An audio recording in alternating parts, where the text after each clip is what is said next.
Let's go!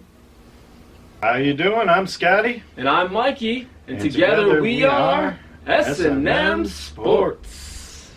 Welcome, welcome. Welcome, everybody. Thanks for joining us, whether you're watching our ugly mugs or listening to us in the car ride home or on your way to work. We appreciate you checking in on this week. Thank you, thank you. Always like to start every show with is this week's alcohol sponsor. And this week's sponsor is Golden Road. Cheers, my buddy. Cheers, cheers, cheers.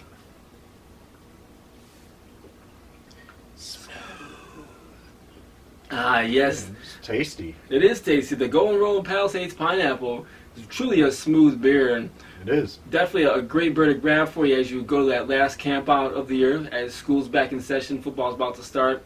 Right. Summer is really over.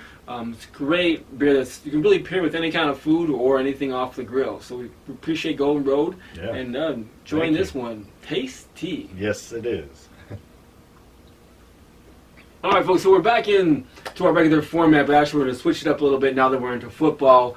And so you'll see a few different elements from us this going forward every week. But what I'd like to start out with is the most interesting thing on Twitter. All right. And so I found the most interesting on Twitter this week was a tweet from SB Nation. It's, "This is what 134 million looks like." What?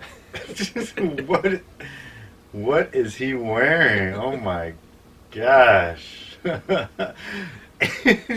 Really, Aaron Rodgers? That's what he spent 134 million on? That's the first outfit you get?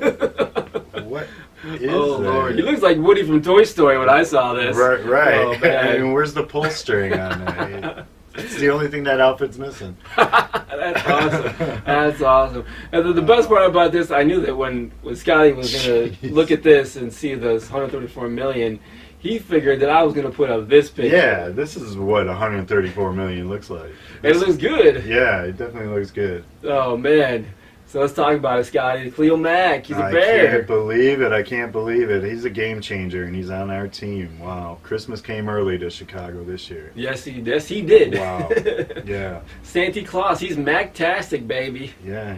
We were tweeting, all last week before this happened, was pay the man, and it wasn't to the Bears, it was to the Raiders. Right, it was like, the Raiders, just yeah. pay the guy, he's worth it. Absolutely. And then for, to wake up on a Saturday morning, at 6:30, on Pacific time, and all these messages and whatnot, and I thought it was a joke. Right. I thought someone was joking around. So hard to believe that somebody would trade a caliber of Khalil Mack to anybody.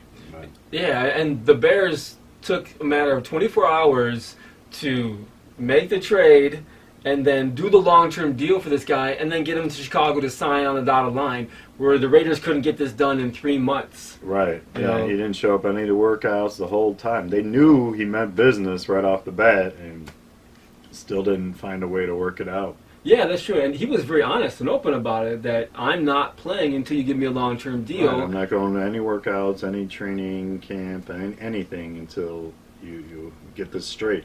Now, I'm a big fan of Gruden, but after this move, I really started to question his moves. People keep writing about him saying maybe he's a genius and we're just all a bunch of idiots and don't see the bigger picture. And honestly, I hope that's the case, because then the Bears benefit and the Raiders benefit. So I truly hope that's the case. I just don't see it. Like, what's going on over there? Yeah, you don't see that part of it. At least I don't either. I mean, all I know is that he's a game changer on this club, and our defense went from here to here like that. In a heartbeat. I mean, he changed the face of a franchise. He changed the face of the NFC North, the Central. Yeah. And then of course all of the NFC now. Everybody that we have to play, although we're playing some AFC teams as well. But everybody's going to game plan completely different now. Yeah. In a matter of what happened, earlier this week. 2016 Defensive Player of the Year, never missed a game in his whole career. I mean, he's a game changer for sure, and quarterback's got to look out for him for sure. Yeah, I mean, Rodgers and Cousins should ask for more money. Yeah. I wonder if Cousins hoping he's a Jet right now instead. Right. At least their money's guaranteed, right? Yeah, that's true. Hopefully they should have gotten more guaranteed, because, oh man, this guy's a beast. So obviously we're excited to have him, but I do feel bad for Raider Nation. because I just Right. didn't. I never thought that this was going to happen. I thought they would figure it out and make a way to get this guy in their squad, and so it's tough. I mean, you shake your head and say, "Well, thank God I'm a Bear fan." Right. Right? Absolutely. Definitely. So, Yeah. Mac-tastic, baby, Mac-tastic. Fantastic. All right, so that's right. We're going to get into a new segment that we'll have during football season is the Fantasy Football Forum. And what we'll focus on in the Fantasy Football Forum obviously is fantasy football, right? We'll talk about, don't be a buster on these guys, don't sleep on these guys. We'll talk about the league that Scott and I are in, which is a family league that we just drafted this past weekend. So we'll give updates on how our teams are doing, because we obviously used our own draft strategies to draft our teams. So we'll see. We'll kind of put the proof behind what we told you to do, and we did it, and let's see how we played out. So exciting for that. Yes. But the first thing we want to talk about is, how to win an Edward.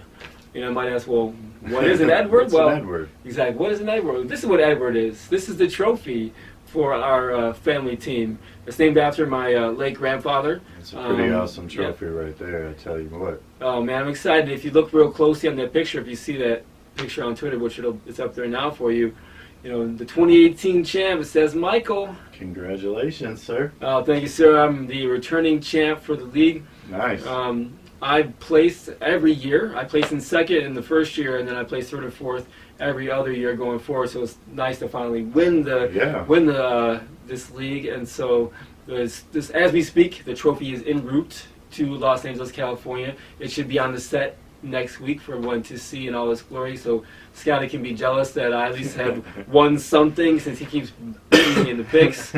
But how do you win an Edward, right? So we give you our draft strategy and how to go about your draft. Well, Scotty, really it's the same kind of thing, right? Right, as you're drafting, you got to know your league, you got to know your rules, got to know who you're playing against. All right, say your opponent is starting Aaron Rodgers, and you got Davante Adams, and so you want to cancel. Hopefully, Aaron Rodgers throws touchdowns to Davante Adams, and they cancel each other out. That way, your score is there. If you can cancel out Aaron Rodgers with a wide receiver, yeah, things look pretty good on your side. Or maybe you don't want to do that strategy. Maybe you want to just stay far away and hope Aaron Rodgers has a bad game. It's all in how your league scoring system is and how you feel comfortable playing somebody on your team. And maybe you have way better plays, and you're not even thinking of starting Davante Adams. Yep, you got to know your league, though. Yeah. You got to make those moves, and that's how you make those tough decisions out there. Because the tough decisions are the ones that are going to win those weeks and win that league. Right. All right, so on to the next one. Obviously, we beat this as a dead horse. I don't know how much more we can say. Is watch football, right? Yeah. Kind of a no-brainer, but for some folks, they just watch their team and just kind of don't really pay attention to it. Yeah. Those are the folks that are not going to win. You obviously have football on Thursday, all day Sunday. You have game on Monday as well. Then once that's over, then check the NFL Network. They're going to take not all the games, but most of the games, break them down from 3 hours into 1 hour. 1 hour. If you DVR them, you can watch that game in 45 minutes. So you watch as much as you can during the week and then catch up before that next Thursday, so you can set your lineup and do everything you need to do your picks and whatnot. But it's watch football, right? Yeah, absolutely. Yeah, there's little things that you might see that nobody else saw in those games, and it's good to watch football and make your own judgment, own opinion sometimes. That go with your gut. Exactly. But that takes us down to the next one. Once you've done listening to your gut, well, you got to also read. Get on Twitter. Follow us. We'll give you great information all throughout the season with fantasy sports as well as everything else. But then follow Matthew Berry or follow anybody else, because all the writers and everybody that's active in the fantasy world is on Twitter, and they're active on it. Yep. It's that time of year. Exactly, folks. And don't forget the sites you're on. No matter if you're on ESPN, NFL, Yahoo, CBS. Yeah, we're on Yahoo this year. Whatever it is. But we're going to check them all. Right. We're going to read everything we possibly can. You have two writers, and one guy's going to be high on somebody this week, other one will be low, and they're going to give their reasons why. And so from those two articles you're reading, you can then surmise, okay, well, I like this guy's reasoning, I'm going to go with this, I'm going to sit him, or I like this guy's reasoning, I'm going to start him. Absolutely. That's why you have to have multiple sources. As much as you want you to only watch our show and listen to our podcast and follow us on Twitter, that doesn't make sense. It's not what we do. We listen to a lot of different people along with each other, and then gauge with the gut and go back to there, and then we make our final decision. Yes. All right, and then on to the next one, Scotty. You got to do this, right? You gotta see the waiver wire and your injury report. You gotta know if your guy's playing that week. Did he practice? Is he questionable? Is it probable? I mean, well, they don't really do the probable thing anymore, which is always weird. It was kind of It's like he might, he's hurt, but either way, you got to check your waiver wire and see who the next man up is. Next man up. If your guy didn't practice all week, more than likely he's not going to play. So you got to either grab the guy behind him. If there's a better player on the waiver wire that is going to start, then grab him. You gotta keep an eye on that. Definitely, that's what it comes. Research. And then on to the last part of how to win Edward is find a guru. I've got my guru sitting right over here. I'm going to listen to him every week for the first 13 weeks, except for the 2 weeks that I'm playing him, because he'll give me bad advice there. But when I say find a guru, it's find someone that you trust, that we feel is as knowledgeable as you or more knowledgeable, and just pose a question. Like an example I always use is I've got 3 wide receivers, A, B, and C, and I'll text Scotty and say, Scotty, there's the 3 wide receivers I have. I can start 2. Who should you start? Or who should I start? And just leave it at that and let him give you, or him or her, whoever it is, give them your opinion on who should be started. Now, I already have in my mind who I think I'm going to start, but because I'm not 100%, that's when I go to Scotty and I ask that question. And then I let him give me his advice. And 9 times out of 10, I take his advice. If you're going to go with somebody, we'll take their advice, because until they steer you wrong, then hopefully they're helping you out. Yes. Yeah, so you got to find a guru or someone out there. Or why'd you ask them if you're not going to follow their advice anyway? Exactly. And so, don't go to them if you put somebody in as a bye week fill-in. That's more of a simple choice because you have less options. So don't go to your guru for those. Don't bother them for that, but go to them on those tough decisions when you have something like that, because that really can make or break your week. Yes. Right. All right, folks, so that's how you're going to win your Edward this year. All right, so on to our next section of our fantasy football format is don't sleep on them, folks. Nope. Don't sleep on the sleepers. All right, Scott, so obviously Christian McCaffrey, he was taken in the top 20 running back, but why do you feel as a sleeper this week? He's got a great matchup against that Dallas D. Last year, gave up 104 yards rushing average per game to opponents.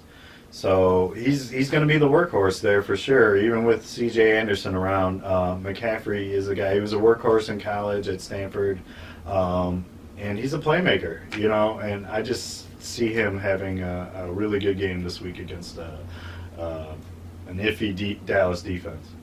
So on to our next sleeper for the week, and that is Adrian Peterson. Just got signed last week by the Washington Redskins. I think it was a very smart pickup for them. Obviously, they had so many issues and questions going on because of an injury to their rookie that they drafted, which is unfortunate for him. But this man is pissed. He's got a chip on his shoulder. He signed a the veteran minimum contract, and it was never about money. He's got something to prove. They're saying he's too old to play, and I don't think he is, and he's going to have a great week. He's playing his old team, his last team, the Cardinals, but he's gonna go out there and ground and pound. And on to our last sleeper of this week, and this is really unfortunate for McKinnon. You hate that injuries happen. Yeah. This was a non-contact injury. In practice. The last day of practice before. It's unfortunate, but it happens, and that's why Scotty said, next man up. I'm just like went out and got Alfred Morris, but this guy knows this system. He knows this coach. He was a top 12 running back last year in fantasy, and yet I feel people are still sleeping on this guy. Right, yeah, they don't want to play him or just overlook him, or I don't know what it is, but the guy just goes out there. I mean, he's not the flashiest guy or, the big name player, as you want to say, but he just goes out there and does his job week to week. Yep, and scores points for you, man. Yeah. So that's what you want. And really, all the 3 of our sleepers this week are that number 2 running back that you're slotting in after number 1. And they'll be solid. Like, these are the solid number 2s for you this week. These are great plays this week. Definitely. So on to our buster. So don't be a buster and start these busters, buster. So the first one is Le'Veon Bell. I know a lot of you guys took him as your number 1 pick, but he hasn't signed. I took him. too. Man. And See, I would've still taken- hasn't signed that tender yet, Oh, man. and that franchise tag, and don't look good. I don't know. I mean, he may still sign it before the game, but he's going to have hardly any practice with the team, the first team offense, and so it's not looking good. I wouldn't start him. I wouldn't trust him this week. All right, so on to our next bust for the week, and that is Odell Beckham Jr. Yeah, I know. I think you probably think you're like, oh, Beckham's for sure. He's a must start each week. Against Jacksonville, and Ramsey's going to be guarding Odell this week, but doesn't mean that the Giants aren't going to have guys put up numbers. But they got Barkley, they got Shepard, Ingram. They still got a lot of weapons over there. I think Ramsey's just going to shut down Beckham this week, and that's why I would, if you have better options, I wouldn't start Beckham this week. That's bold, but I feel you, Scotty, because Ramsey was calling him out on Twitter. Right, he's excited. He wants to play him. And as soon as OBJ got paid, right, Ramsey was tweeting, "I cannot wait," and which is exciting, right? It gets you ready and pumped up. Exactly. You like seeing those matchups. The shutdown corner versus the stud wide receiver.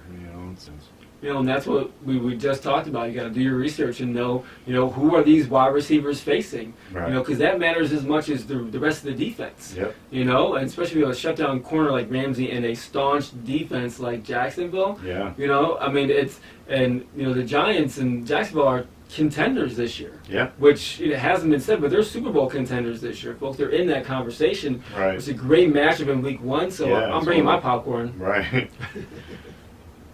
All right, so our last buster for the week. This man just got named as a starting quarterback. Obviously, it was kind of a given once they traded away Teddy Bridgewater. Yeah. Bridgewater, excuse me. But it's Sam Darnold, Yeah. for the Jets. It's hard to trust rookie quarterbacks anyways, but his first game, he's going to be in the spotlight on Monday night. I would not play him. I mean, hopefully you already had a better option at quarterback, but I would definitely not start Sam Darnold this week. Yeah, this is going to be the youngest quarterback ever to start a game. Ever. Yeah. This is the 11th consecutive season that a rookie quarterback is starting game 1, and it's going to be Sam Darnold is going to be our lone rookie quarterback starting this year. And then so the opposite side of that is if you have Detroit's defense or if you have a bad matchup with your defense this week, then look to stream Detroit this week. Yeah. Because I think that Detroit is going to be so hungry to go after a rookie on Monday night. Yeah. Everybody gets up for that. And yes, there's 2 games, but the second game, the Rams and Oakland, the Rams are going to blow them out because Oakland's just so upset about Mack leaving. Right. So Detroit's going to be ready for this, folks. They're going to go after this guy. And so, here you don't start Darnold, but hey, start Detroit's defense, stream them if you don't have a better option. All right, folks, so on to our next segment that we'll be doing every week. Obviously, we've got it's a Pigskin Pick'em from ESPN, which we do a family league on that as well, where everyone from the baby on to granddaddy and everyone in between does picks on a weekly basis. Straight up, no spread, no confidence. It's just straight up pick winners and losers. All right, so that takes us into our next section for this week, and that's Around the World of Sports. And the first league that we want to talk about, first topic, is the WNBA. All right. Yeah, right in the middle or towards the end of the WNBA championships. Playoffs. So first we've got the Washington Mystics up against Atlanta Dream. They're going to Game 5, which is very exciting. And on to the other series, which Scotty is very excited about. That's Phoenix against Seattle. Seattle's my pick, obviously. And I like both home teams to win these Game 5s, all-important Game 5s. So I like Atlanta at home, and I like Seattle at home, and that should be taking us to the championship. But folks, if you're not watching the WNBA championship in the playoffs, go ahead and make sure you tune into that. And that takes us to MLB, the baseball, Scotty. So it's heating up too. Man. Playoffs, the pennant race, everything. Teams want to make it. Man, the Yankees are right there, the top of the pennant race or the wild card. Yeah. But they're also only 3.5 games back now from Boston because Boston really hit a rough tread there. So that's really interesting to see how that's going to all play out. Then you've got, of course, Oakland, Tampa Bay's hanging around there. Yeah. And some I've read some folks are picking them to kind of creep back into the month of September to take that spot from the Yankees, which I don't see it happening. Right. But it's exciting to watch. Yes. And then obviously on the National League side, we've got the Brewers, the Cardinals. They're all fighting for that spot. So obviously, the Dodgers they're fighting too. Thank God, because Henson is finally pitching the way we expect him to be. Really, he got off those drugs, and I'm going to say drugs, prescription drugs. Right. Who really just were clouding his mind. He got off of those, and now he's pitching like his old self again, which that's great to see. Yes. That's for sure. So really, both pennant or both wild card races, are really something to watch all the way down the wire. You really have 3 to 4 teams on both sides that can take those spots, and so that's great because obviously the Cubs are, by far have that lead in the National League, and they really should hold on to that. They got Chris Bryant back, Addison Russell's back, and he's healthy. You got the pitchers that are pitching like you expect them to. Everybody's getting healthy at the right time. And hitting well and clicking. Yeah. I mean, and Javi for MVP, he went through a slump for a week and started, wasn't really so much in the conversation, but now he's getting home runs again and RBIs. Yeah.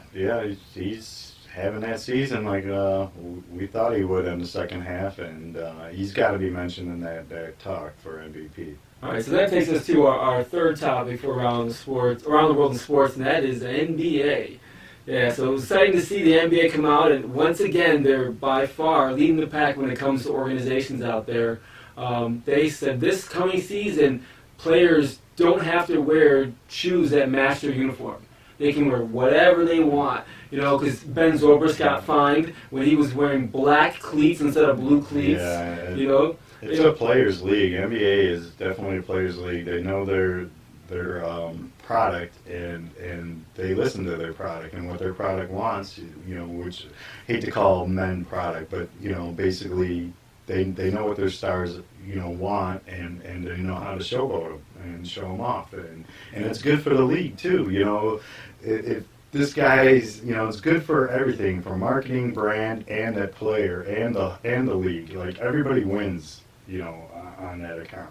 I agree, because Antonio Brown, one game last season, he had to change his cleats at halftime, or he was told he couldn't go back on the field. And that just really lends itself to what Scotty was saying, is that those organizations, I feel, the NFL, the MLB, are focused on their brand, where the NBA is focused on the players, letting the players be the brand. And I think that's where the difference is in those leagues, and that's why the NBA, like we keep talking about, is becoming more and more exciting to watch. Even NHL went to the minor league, the OHL and the AHL, and said, you guys need to stop playing so much Fortnite. You need to take any reference of Fortnite off of your Twitter profiles and whatnot, trying to clamp down on that game, which is a national phenomenon. And like mom and dads are hiring Fortnite coaches now, for their kids, because they don't worry about how their kids might be looked upon by other kids, at school, which is so sad that that's where we're at as a world. But that's what's happening, so that's a phenomenon. So instead of the NHL embracing that, embracing the players, because we look at UNBC when they upset Villanova last year, they were on their all the social media playing Fortnite. It didn't hinder them. They played really well the next game. They ended up losing finally. But it's those entities that are embracing the players and embracing what they're doing, I feel, is what's going to step up and be the next NBA. Because the NFL, if they keep going down this path, is going to be overtaken by the NBA. Right. And the MLB is the next one to be overtaken by the NBA. And I'm all for it because, like you said, they're focusing on the players. Right, absolutely. Your players make your league, and they understand that. They know that they're acting on it. It's awesome. It's great. It's great to see. It's great for the fans. It's great for the players, and it's great for their league. Okay, so that rounds that up. Is there anything around sports that intrigues you or is interesting to you, or actually, how about I got something for you. How about the Alabama? What's going on with the quarterback situation over there? Oh man, that's actually one sport we haven't really mentioned at all, because like we said, we could talk about college football as much as we talk about NFL football. Now they've got fantasy football for college too, which is kind of exciting for people that prefer that, because there are people out there actually, funny enough, that prefer college football to the pros, and rightfully so now what's going on. But for me, the biggest thing is, you know, Coach Saban coming out just this week and naming Tua as the quarterback. You know, he went into the first game and on their official depth chart, it was Tua and Hurts were number one quarterbacks. Right. To me, I feel like he was stringing Hurts along so he wouldn't transfer to keep him on the team, because now they started, Hurts can't go anywhere. And so I really feel like he fleeced this guy. And he knew all along he was going to name Tua his starter, you know, and now just comes out this week and says, yeah, Tua's the starter. We're going to use Hurts in some way, somehow, but Tua's our starting quarterback. And I really feel like that was good for the Alabama program in that we have two great quarterbacks. I mean, he's the reigning SEC champ, Right. you know, and so I understand that from that point. But for this man's career Yeah. and for where he could go and what he could do, he could be a starting quarterback in the NFL, you know, if he continues on this path. But now he's stuck behind a sophomore who's not going to give up his job. Right. Tua is a great quarterback. Yeah. You know, I mean, he is by far, you know, Absolutely, a great quarterback. And I think if you look at both of them, Tua's outplaying Hurts right now, just want to say week one, but it's Right. only because the confidence that's been instilled in Tua has not been instilled in Hurts. Yeah. You know, Hurts came out in the media and talked about it, like, I feel like they're, you know, messing with me, I don't know what's going on. Yeah. And this is another example of Saban, you know, being Saban, you know, just like what Urban Meyer's, you know, these coaches are controlling these guys in a way that's good for their school, but not good for the kids. Right. You know, and that's what bothered me the most about it. It wasn't in the best interest of this guy who could go on and start anywhere else. Yeah, exactly. All right, so that's our Around the World in Sports. We want to thank everybody for watching. Thank you. Once again, I want to remind you that our website is up, Yeah. and so we are publishing articles now. So look for, you know, at least one, if not two, articles every week that will come out on our website, and we'll pop those out as we write them. Obviously, we'll put those on our Twitter for you to find them there. You can also find our podcast, whether you want the video on YouTube or the audio. You can either view or listen through the RSS feed. You can download it as well, or listen directly from our website, so you don't need to. So you can have that wherever you go. So definitely look for that. Exciting. Definitely, folks. Soon we will be on iTunes, Google Play. We're just waiting for them to approve us on that, and then we'll be up there as well. But once again, if you're on YouTube, don't forget to subscribe to our page. You know, click that bell. Right, get the notification sent to you. That's right, because we'll be dropping these episodes every Thursday going forward like clockwork to get you ready for that football week. Because, Scotty, football is back. Yes. All right. All right. Thanks so much, everybody, for watching. We appreciate you listening, watching, wherever you were doing it. And, hey, enjoy some football this weekend. Yeah, it's that time.